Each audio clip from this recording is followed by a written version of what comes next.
मेरे प्यारे भाई बहन, एक कजरी गीत गाने जा रही हूँ। अच्छा लगे तो लाइक करना और शेयर करना, सब्सक्राइब जरूर करना। बन बन भटकई रावण कई बहिनिया, लो भाई गाइना। देखी रामा कई सूरतिया, लो भाई गाइना।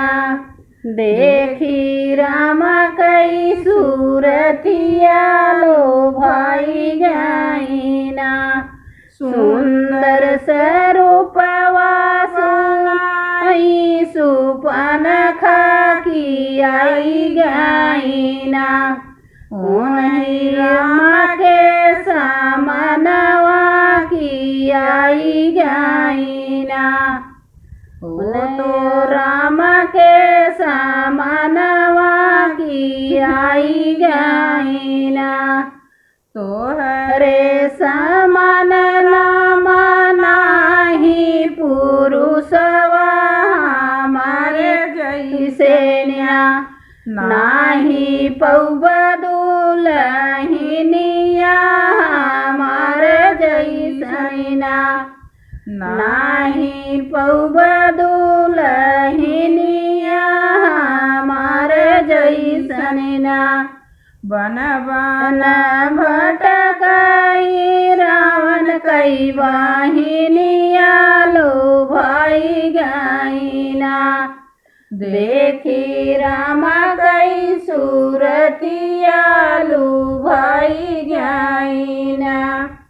एतनी बचन जब सुने, रामा भी हंसी बोलेना। हमारी सीता रानियावा तो हैले सुंदरिना। हमारी सीता रानियावा तो हैले सुंदरिना। हमारा तब होई गए सुंदरी बियाहवा, कुमार बाटेना। हमारा लक्ष्मण भैयावा, कुमार बाटेना। हमारा लक्ष्मण भैयावा, कुमार बाटेना। बन बन भटकई रावण कई बहिनिया, लो भाई गाइना।